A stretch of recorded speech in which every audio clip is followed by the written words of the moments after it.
King Hu's iconic 1967 film Dragon Inn was a trailblazer for the then-emerging wuxia genre. Over the years, the movie has gained a cult status. The film has a bunch of remakes, both features and TV series.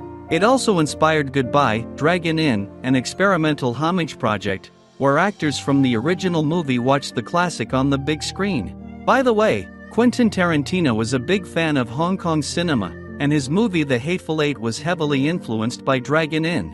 Tarantino's blood-soaked drama, too, plays out in a small tavern that serves as a temporary refuge to what appears to be a group of total strangers.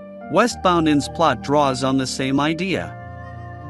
The film is set in a tavern owned by a former soldier Zhou Ma. After their unit had been eliminated, Zhou Ma and his fellow combatants fled into the desert and opened a tavern there. With a sandstorm coming, the tavern becomes a shelter to various travelers, and many of them come across as really dangerous guys. Things start to heat up when a girl named Bai Lu arrives with a mysterious chest. While some of the thugs are after the girl, others take vivid interest in the contents of her trunk. But as long as Bai Lu is under Zhou Ma's roof, he's committed to protect her at all costs. The COVID pandemic became a big problem for the disciplined and law-abiding Chinese. Because of the countywide restrictions and bans, they had to drastically change their plans, and the movie industry was no exception. But where there are challenges, there are also opportunities. The unprecedented situation paved way for budding creators.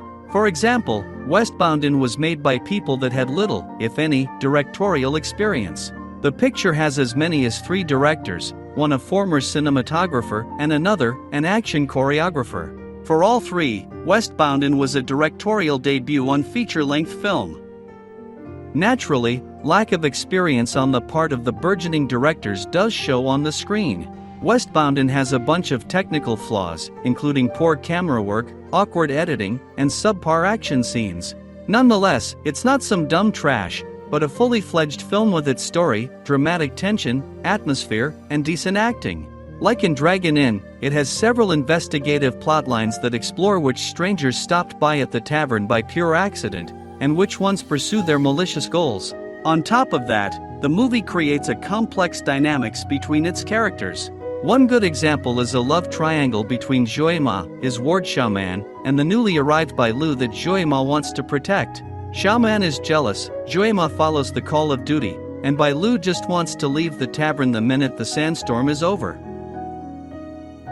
Like said earlier, Westbound Inn is hardly as spectacular as New Dragon Gate Inn, the 1992 remake of King Hu's classic, with Donnie Yen as arch-villain. Fights are few, and they're not as smooth and polished as you want them to be. It looks like the creators didn't have much time to work on action scenes. And yet, you don't want to take the film apart and micro-analyze it. Westbound Inn works fine as a single piece, and its flaws are quite understandable, seeing that its creators are making their first steps into the world of big cinema.